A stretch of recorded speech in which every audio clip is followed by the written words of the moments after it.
أحيل الكلمة إلى السيد معالي وزير الفلاحة والتنمية الريفية والصيد البحري مشكورا غير مأمور. شكرا. بعد بسم الله الرحمن الرحيم والصلاة والسلام على أشرف المرسلين، سيد الوالي، سيد رئيس المجلس الولائي، سيدات والسادة الحضور من النواب، ممثلين مختلف الأسلاك المدنية والعسكرية اللي رافقوني في هذا اليوم من مختلف مسؤولين ذو العلاقة مع هذه قضية تنمية وعصرنة الفضاء هام في الوطن وهو فضاء السهوب. وزدنا نظن عرضنا في هذا الملتقى الوطني إخوة جاونا من أيضا مناطق صحراوية اللي عندها أيضا مناطق رعوية، حبينا نلمو كل ما هو اليوم موجود في هذه الخانة.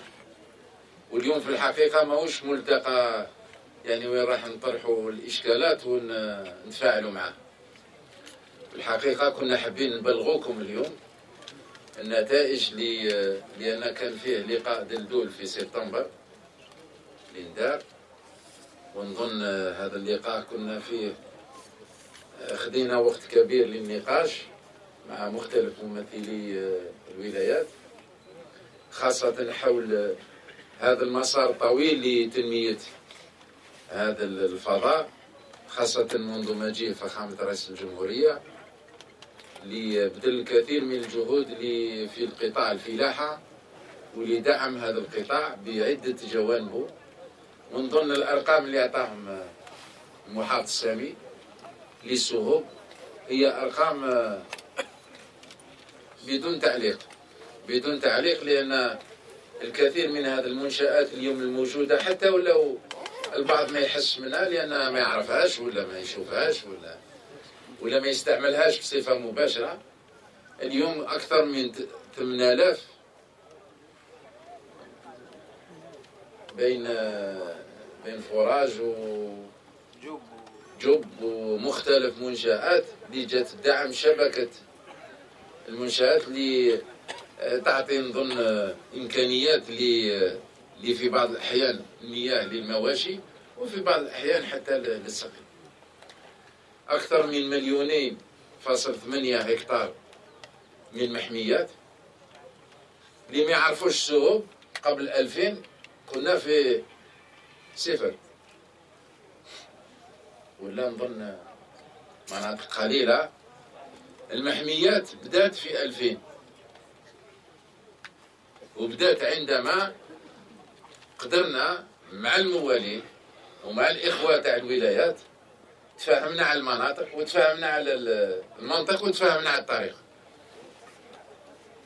وكنا حابين احنا في لقاء دلدول لماذا حبينا في نفس الوقت نعيد الذاكرة للكل، ولكن في نفس الوقت نقيم أمورنا يعني بعد 15 سنة، ما هي الإيجابيات، ما هي السلبيات، ما هي الأشياء اللي نجحنا فيها، الأشياء اللي ما زالت اليوم تتطلب توجيه ولا دعم إضافي. لهذا كنا خرجنا من هذا اللقاء دلدول وعطيت توصية وتعليمات خارج القرارات اللي خرجنا بها. كي خرجنا من دلدول الشعير بدا يتوزع، كي خرجنا من دلدول الكثير من الأمور أعيد بعثها في هذه المناطق، ولكن قلنا معليش الإخوة يزيدوا يجتمعوا في الولايات ويديروا لقاءات براحتهم ويقدروا يدخلوا في تفاصيل كل شيء، لأن عندما نتلاقى الكل واحد يطرح المشكل تاعو ويطرح المشكل تاع المنطقة تاعو، كل واحد يعني يقدر عنده نظرة لتطوير هذه القضية. ولكن القضية اللي تلمنا احنا قبل كل شيء هي أننا نحافظ على هذه المناطق ونعصرنها ونطورها. هذه القضية اللي تلمنا. الباقي باقي، اللي يجلس واللي موال واللي واللي طايوان طايوان، واللي بيع شعير يبيع شعير، واللي يحرض يحرض. يعني بنقولوا الامور نقولوها بكل شفافيه. احنا اللي همنا اليوم هو اعاده بعث هذا البرنامج، وخاصه اننا نصلح امورنا برواحنا. ما كان حتى واحد اللي راه اليوم يدي واحد يحرث بالسيف في السوق،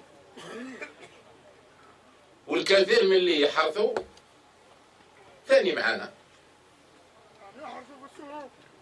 دركا نظن لازم نديروا طريقه باه نصفوا امورنا. كاين اشياء ايجابيه وكاين اشياء في نفس الوقت اللي لازم نداويوها ولازم نعيد اصلاحها في المستقبل. الجماعه جاوني الوزاره عندهم نظن 15 يوم وبلغوني بكل الحلول اللي يتكلموا عليها والنظرة الجديدة اللي خرجت من هذه اللقاءات. فصلنا وجزأنا الأمور، وفي نفس الوقت شملناها في نظرة اليوم اللي جيناكم بها بنبلغوها للكل. وكي نفترقوا اليوم نروحوا بنظرة وحدنا صفوفنا. قدرنا نديروها اهلا وسهلا، نرفدوا فاتحه ونروحوا. ما قدرناش نديروها كل واحد يدي طريقه. كل واحد يدي طريقه. بصح ما نقدروش نقعدوا في هذا يعني المخاض، وانتوما من جهه والمحافظه من جهه ورؤساء البلديات من جهه والمتدخلين من جهه. لازم تكون نظرة موحدة، وهذا النظرة هي اللي تبرز الإيجابيات. وعلى اخترنا عين ذهب. واشكر كل السلطات اللي فتحت لنا اليوم وكانت من يافا، حتى جاونا كاع جماعة تاع ضواحي. اخترناها أولا رانا في وسط محمية، غير اللي عمى ما يشوفش الآثار اليوم تاع المحمية. ما عندناش طريقة أخرى. اليوم يلزم نحمو وحمينا. دخلنا في المحمية 3 ملايين هكتار على 15 سنة. يلزم قبل 2019 ندخلوا 7 ملايين. ولا ما دخلناش هذا 7 ملايين هكتار ما يبقى فيها لا موال لا ماشية لا شاء لا هم يحزنون. بصح احنا ولا باه نديروها لازم نديروها معاكم ونديروها في نظام. واليوم حتى الإخوة اقترحوا علينا أن الكثير من المسائل عندنا حولها حلول، ولكن الأهم لنا أولا نحافظوا على المربين ونحافظوا على الموال، لأنه هو أهم شيء في النظام الإنتاجي تاع السوق. لهذا طلبت منكم أنايا، قالوا دخلوا في الضمان الاجتماعي، ادخلوا في نظن هذه تحفيزات جات وشجعها رئيس الجمهورية وشجعتها الحكومة، باه الموالين ما يقعدوش خارج الأنظمة وخارج اليوم. عندما شفت العملية راهي ماشية منذ 4 أشهر ولا 5 أشهر 4. الفلاحين كي تهضر على الفلاحين تسحب الشجرة والبطاطا. ماشي باه نفرق بين الناس، ولكن كل واحد عنده أنشطة وعنده خصوصيات. هما دخلوا وانتم الموالين ما حبيتوش تدخلوا ولا قلال. نظن لازم تدخلوا في هذا الضمان الاجتماعي، لأن كي تدخلوا في الضمان الاجتماعي وعندكم تقاعد وولادكم ثاني تدخلوا، هذا ضمان للمستقبل. هذا ضمان للمستقبل. واليوم كي نطوروا على حسب الحلول اللي اقترحوها الإخوة، التكوين حتى لأولاد المربين، هذا أيضا ضمان للمستقبل. لأن ما يسمى بالديمومة. الناس قاعدة تهضر على الديمومة. الديمومة أولا في الناس، في الإنسان، في المعرفة اللي تفوت من أب إلى ولده، في نشاط اللي يتعصر بتقنيات جديدة، منطق جديد. احنا عندنا تحولات في هذه المناطق حتى واحد ما ينكرها. الناس ولات يعني ما تروحش من منطقة إلى أخرى إلا الكبار اللي يروحوا لصحراء بشار ولا يروحوا لحمادة ديوغير ولا هذو الصغار راهم قاعدين في المناطق نتاعهم ويفوتوا من منطقة إلى منطقة، يعني المساحات صغيرة في هذا الإنتاج. الجانب الثاني أنا هضرت عليه المحمية. الجانب الثالث هو المحافظة على الأصناف. واش بك الحاج؟ خليني نهضر ما تخليك تهضر. خليني نكمل زوج كلمات. لا حتى كي نكمل أنا نهضر من بعد تهضر. شكون؟ بالك نشوف بعد شوية. بعد شوية. يا شويخ قولي يا شويخ. يا شويخ. نوضي يطلع عليك هكذا بايعني. صح الشيخ. دوك نكمل ونعطيك الكلمة. أنت تختمها. ثاني الإخوان ظن اقترحوا الكثير من العمليات بأن نحافظوا على السلالات. اليوم عندنا الحمراء وعندنا الولاء جلال وعندنا الرمبي وعندنا تزقوات وعندنا يعني الكثير من السلالات اللي لازم نحافظوا عليهم، وهذا داخل أيضا في بناء هذا المستقبل. وغدوة هذه السلالات لازم تكون عندهم علامات، ولا حبينا نحافظوا على المناطق المختلفة لازم تعاودونا بول ماركاج، لازم الماركي وكاع شفتها. القاو طريقة ديروها بالتطواج، ديروها بالصبيغة، ديروها بالنيموروات، ولكن ما نقدروش نتحكموا اليوم في المراعي ونتحكموا في السوق، ولا اليوم المواشي ما تكونش معينة. القاو طريقة على مستوى الولاية وتديروها بإمكانيات، حتى لو في البداية إمكانيات بسيطة، ولكن ماناش عارفين اليوم كيف نقدروا نسيروا قطاع تاع المواشي وحتى واحد ما راح حاسب شحال عندنا، ولا هذا القطعان منين يروحوا وين يروحوا. في بعض الأحيان نكونوا عارفين باللي راهم هنا أسبوعين ولا 3 أشهر يخرجوا لنا في مناطق أخرى. نظن لازم حتى على الأشياء اللي ذكرتوها الكثير من الإخوة يقول لك عندنا مشكل تاع مراقبة صحية. كيف تحب تراقب؟ واش تراقب؟ ناس تقول لك الزرع، واش منين تراقب الزرع؟ ولا ما يكونش عندنا لهذه المواشي اللي تكون مركبة. واش نحنا نديروا ماركاج يعني على حسب الظروف ولا الاشياء اللي تكون بسيطه اللي نقدروا نتحكموا فيها. هم صحاب الابل هم بداو الابل عندهم طابع تاعهم، ودايرين في كل ولايه عندهم لا ليست تاع الطوابع. ناس تجي تهضر وتقول لك هم سرقونا، وحتى كيف انت غدوه تروح تحوس على المال تاعك في سوق،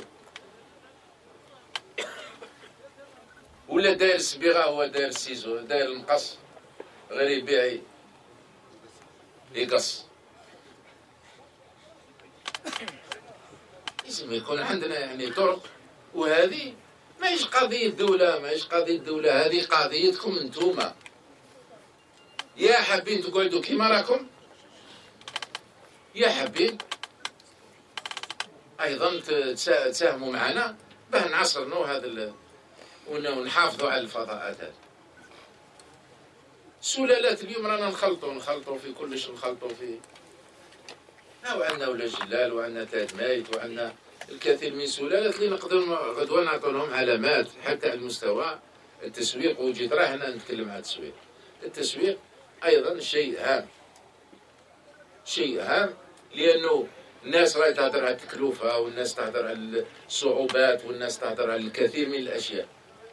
ولكن شوف الفرق ما بين السعر اللي تبيع أنت الخروف والسعر اللي يتباع الحمل.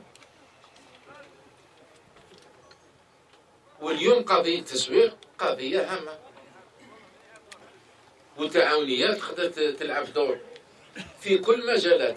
صفينا لي ليست تاع الزراعة، صفيناها ونقصت، لأن كان الكثير من الناس اللي كانوا يدوا شعير ويبزنسوا به. بصح ما نقدروش نقعدوا إلا في منطقة قال ها جيب شعير، ها جيب شعير، ها جيب شعير. لازم ننتجوا الآلاف. وفي المناطق هذه اليوم الرعوية كاين مناطق فلاحية اللي تقدر، كاين مناطق اللي تتلائم مع هذا الإنتاج. وحتى اليوم كثير من الناس يتكلموا على لا ميزون فالور في المناطق السابية. احنا الأهم لينا أن المراعي تبقى المراعي، والمناطق اللي تقدر تستصلح في منطق فلاحي تستصلح في منطق فلاحي، ولكن تتعين المناطق، نفرقوا بين المناطق الفلاحية والمناطق الرعوية. واليوم المحافظة عندنا كل المعلومات بان نقدروا نفرقوا ما بين هذا المناطق. والناس اللي يهضروا قال يا ودي ما خلاوناش الباساج، ما خلاوناش ننظموا رواحنا، نعرفوا وين راكم، نعرفوا ما هي اليوم الطريق، منين راكم تاخذوا الطريق. ها؟ لا بصح راني نقول لكم دركا تقدر ديرها ولايه بولايه، تقدر ديرها منطقه بمنطقه، بصح هذه الاشياء يلزمنا نعرفوها، يلزمنا نعينوها. ولكن هذا العمل لازم يكون ما بين على بالي ما بين الإدارة المحافظة والموالين والناس والجمعيات الموجودة في كل ولاية. مش مسموع الموالي سيدي الوزير، مش مسموع الوالي. ما لو لا جيت انايا ولا كان ماشي مسموع انا كنت نقعد في المكتب تاعي. الموال مش سامعين، والمشكل راه هذا على شيء اللي كنا هنا اليوم ان شاء الله. لا الموال ماهوش سامعينه، هو ما يسمعش. كيف سامع؟ مسموع الفلاح عليه. ما قعدوش على طابله واحده باش يتسامع. كونوا عاقلين، كونوا عاقلين. ها؟ شكون متر جينا كل واحد تحتك انت تحت الدوله. حنا نتفاهموا على طريقه، نتفاهموا على حلول، ومن بعد الباقي قضيه ميدان. الناس مشات، اهلا وسهلا، وين مشات؟ رانا مشينا، خدوه واحد يوقف لنا في الطريق، هذيك سهله، ولكن يلزم يكون عندنا نظره موحده، نفس النظره ونفس الجهد. وما تظنوش باللي الجهد اللي راح نديروه في هذه المناطق قد ولايه دير وحده. منين راح دير وحده؟ انا وين نعرف انا المناطق اللي يفوتوا منها. اليوم حتى قال غدوه نهضروا على الاشياء الصحيه. الناس راهي تعلم كي تروح من منطقه الى منطقه حتى يخرج لك من هنا. دار كوامن وطالع، قالوا العشبه خرجت ثم راهو يروح. ومن بعد قال ما عندناش تغطيه صحيه، ما جابولناش الفاكسان. وعلى هذا كيفاه؟ حنا لازم نخدموا نظن بطريقه اخرى.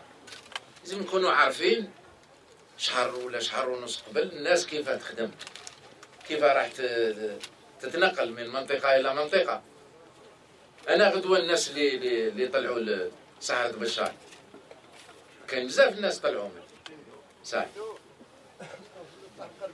ها؟ صح. راهم كانوا اكثر من 300,000 ولا 400,000 راس.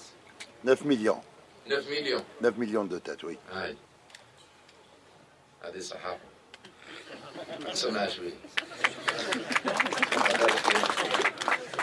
صح 9 مليون، سيبوزون 9 مليون. بس هو صحفي يعرف السوق. من بعد الانسان يجي يقول لك ما عندناش الفاكسان، كيف 9 مليون راحوا منا راحوا مليه، ساب لك حنا الفاكسان دوكي. نظن يلزم يكون فيه نظام، نتوما تعلمونا وحنا ننظموا رواحنا، بس ولا ما تعلمناش حتى تجي المشاكل، ثم نولوا نداوي في المشاكل. إخوة اقترحوا أيضا علينا شيء أهم، هو إعادة النظر في القانون اللي خاص بالسهوب، وحتى الإجراءات اللي خاصة بالمحميات. كان الكثير من الإخوة كانوا يتكلموا معايا قبل ما ندخلوا في تحت هذا الخيمة، طرحوا المشكل تاع الإجراءات، كيف تفتح، كيف تغلق السوق، كيف تحمى الناس اللي تحرض، الناس اللي دايا دوكا دراع مناطق. هذه كاع القانون لازم يتطرق إليها، والقانون لازم يحمي أولا وقبل كل شيء، يحمي الموال، والموال الحقيقي.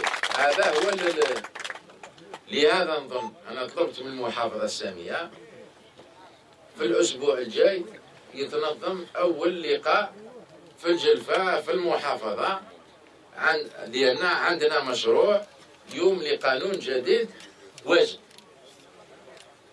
باه نحضروا مع الموالين ياخذوا، نعطوا لهم المعلومات حول هذا المشروع القانون، هكذا يقدروا يشاركوا حتى في تجسيد هذا القانون والبلورة نتاعو. باه غدوة كي نحنا غادي نقدموه على مستوى الحكومة ما يقولكش يا ودي احنا ما شاركناش وما لبناش وما قالولناش وحنا هذه قضية إدارة، والفيدرالية تكون تشارك ثاني بقوة في هذا العمل، وعندكم بعض الأسابيع باه تتشاوروا، باه يكون عندنا نظن اقتراحات حول قانون جديد لعصرنة وتسيير والمحافظة على اليوم هذه الفضاءات اللي أكثر من 30 مليون هكتار، أكثر من 30 مليون هكتار، ولا حسبنا البريساري 36 مليون، ولا حسبنا البريساري بالبريساري بالمناطق الصحراوية الرعوية. نظن هذه حلول هامة اللي هي اليوم الركيزة الأساسية لاستراتيجية أننا نعيد بعث عصرنة ومحافظة على هذه المناطق. هذوما الحلول نظن أهم اللي حولهم تبنات هذه المقترحات. لاستصلاح الأراضي نظن لازم يكون يحترم هذه المناطق، وفي نفس الوقت ما كاش مانع أننا نختار بعض المناطق وين هذه المستثمرات تكون في المنطق تربية الماشية. نقدروا ناخذوا مناطق وين أولادكم هما يقوموا بهذا العمل، قال شوية زراعة شوية قطفة شوية كذا، وراه يربي في الماشية نتاعو عنده 100 هكتار ولا 150 هكتار، ويكون فيه نظن هكذاك نحترموا هذوك المناطق ونحافظوا عليهم ويقعدوا في ثقافة وتاريخ، ونظن الإنتاج الحيواني. نظن هذه الحلول الهامة لأنها هي شاملة، ما تتطرق إلى كل الجزئيات ولا كل إشكالية موجودة في منطقة أخرى. هذه النظرة ولا راكم موافقين عليها نرفدوا فيها فاتحة، ولا ما راكمش موافقين خلوني نروح للجزائر أنايا دبروا راسكم بها. الحاج نعطوك الكلمة، شوف تقول لنا 2 كلمات ومن بعد الشيخ يرفد علينا فاتحة.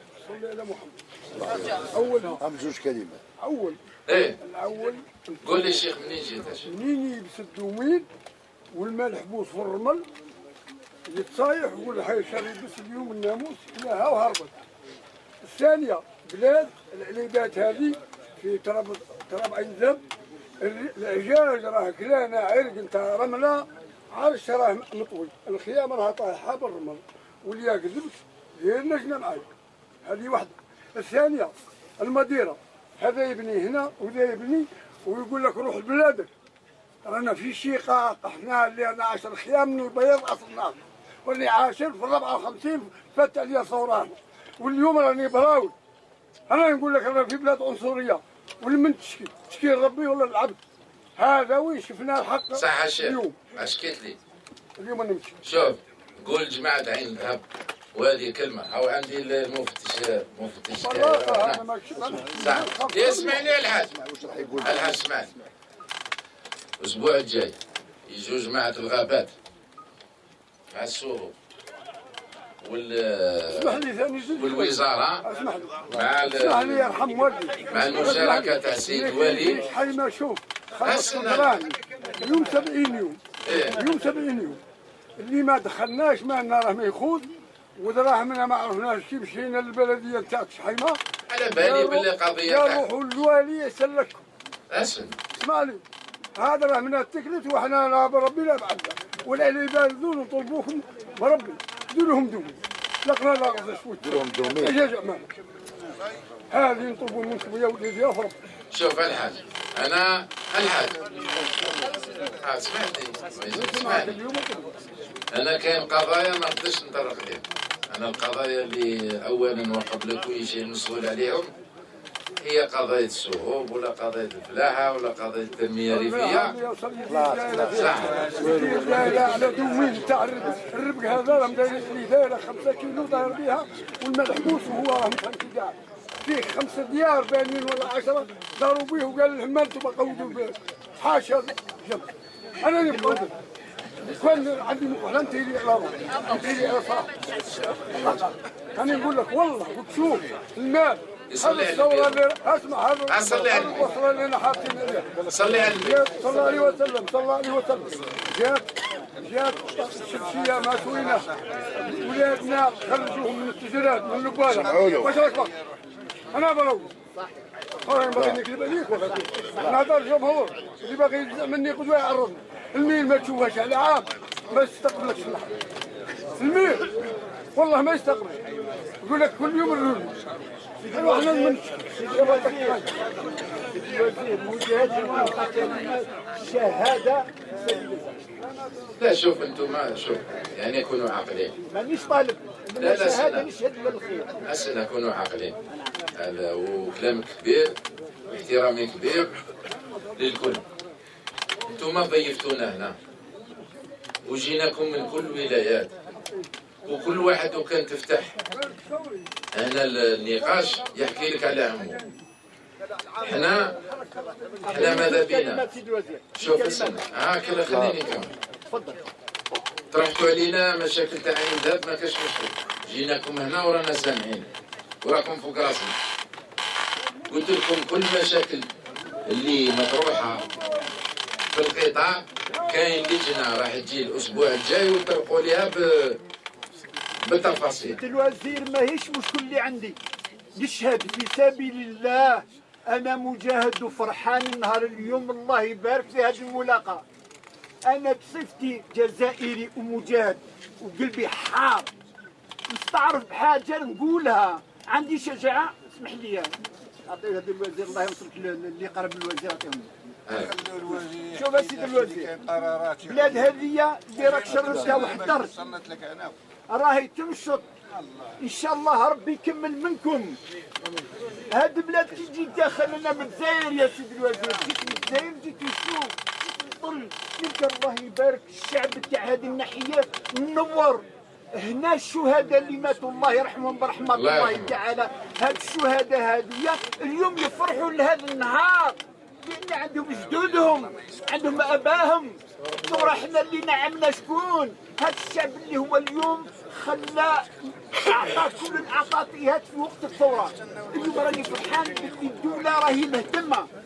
سيد الوزير عرض لي هذه المناسبه اللي لقى فيها اليوم الخير، راه سيد الوالي من الناس اللي هو راه نافع البلاد، راه نافعها، والعائله الطوريه اليوم لها الوقت الحالي راكم ديروا في مجهود.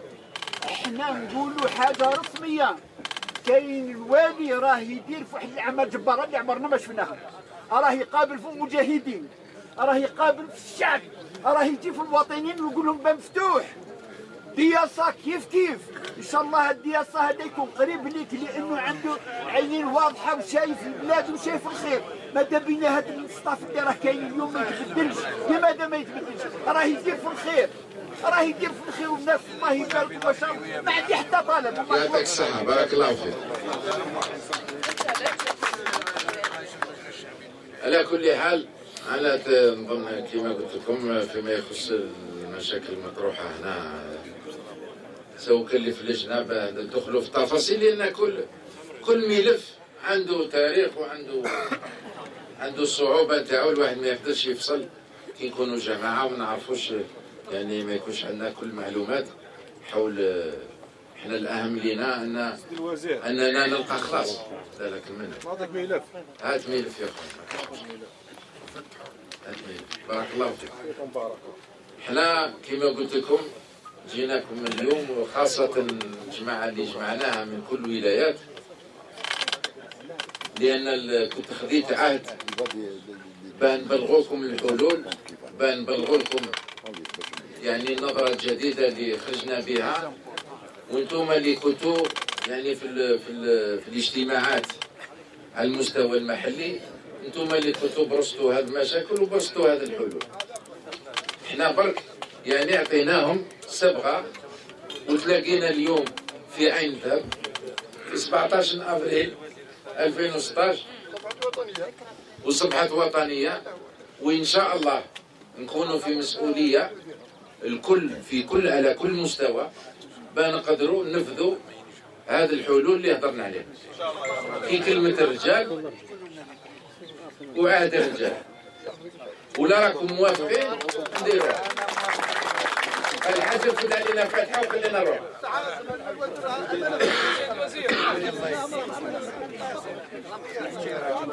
امانه في رقبتكم كاع، ماشي غير في رقبتي انا.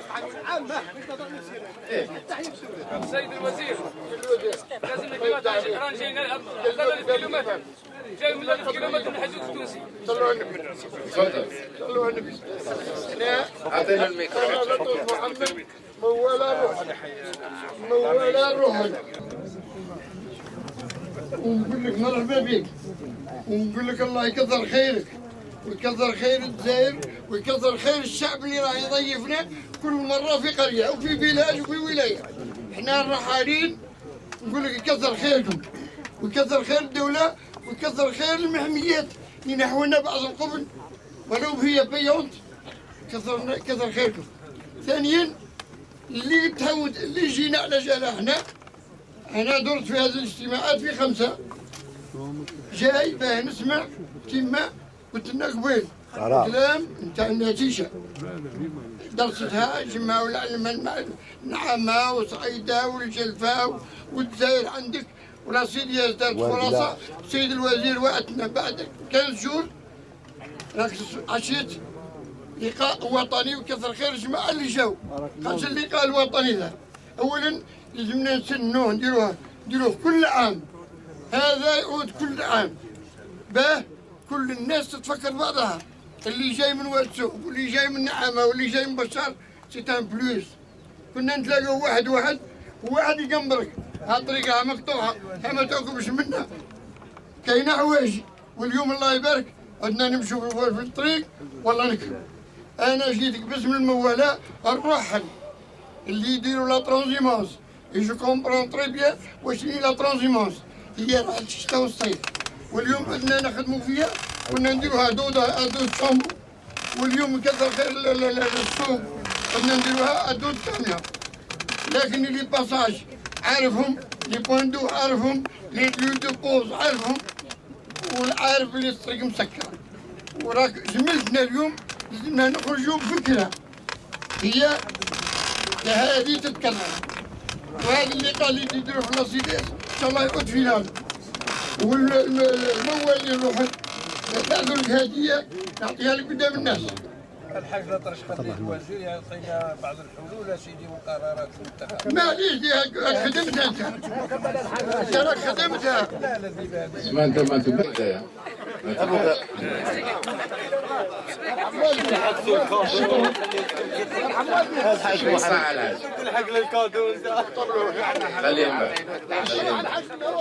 الشكر موصول للسيد معالي وزير الفلاحة والتنمية الريفية والصيد البحري. أدعو السيد حمو طيب رئيس زاوية سخونة بلاد السعيدة لاختتام اللقاء. شد عليه.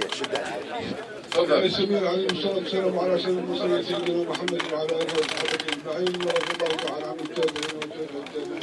معروف يا جماعة ومن الخير. تبعهم معروف. بإحسان إلى يوم الدين وعن العلماء العاملين. ربنا تقبل يا رب واحفظ زرعنا وضرعنا واحفظ تجارنا ووفق جمعنا ووفق جمعنا ووفق جمعنا للخير واجعل بلادنا بلاد الدين وراحة المحتاج والمسكين. نسأل الله كما سأل سيدنا إبراهيم الخليل للبلاد والأولاد والعباد دعاء سيدنا إبراهيم فليعبدوا رب هذا البيت الذي أطعمهم من جوع وآمنهم من خوف. الأزمة الأمنية والأزمة الاقتصادية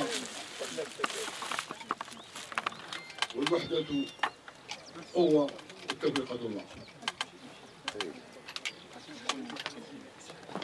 ربنا تقبل منا يا سيدنا علي. امين. واجعلنا من التواب الرحيم. واجعلنا من التواب الجليل. واجعلنا من الغفور الرحيم. اللهم اعطنا ولا تمنعنا. امين. وارحمنا ولا تعذبنا. واكرمنا ولا تهنا. وانصرنا ولا تخذلنا. واقبل دعانا ولا تردنا خائبين يا حي يا قيوم يا الجلال والاكرام. امين امين امين. الله يرزقنا الغيث النافع يا رب. جاه النبي الشافع. الغيث النافع. جاه النبي الشافع. الغيث النافع يا رب. امين. جاه النبي الشافع. غيث الحبوب وغيث القلوب. امين. غيث الجيوب وزير غيث الجيوب امين امين. قولوا امين امين. عندي لا بيرسون هو ثاني جاب وقال سبحانه وتعالى اجيب دعوة الداعي اذا دعان. علينا ندعوه سبحانه وتعالى كلش منا. اللهم اجعلنا من هذا الجبال اوتادا وخلقناكم وازواجا وجعلنا الليل لباسا وجعلنا النهار معاشا وبنينا فوقكم سبعا شدادا وجعلنا سراجا وهاجا وانزلنا من المعصرات ماء ثجاجا لنخرج به حبا ونباتا. امين امين امين. محمد بسم الله الرحمن الرحيم. الحمد لله رب العالمين الرحمن الرحيم. إياك نعبد وإياك نستعين اهدنا الصراط المستقيم الصراط الذين أنعمت عليهم غير المغضوب عليهم الضالين. آمين. سبحان ربك رب العزة عما يصفون وسلام على المرسلين والحمد لله رب العالمين.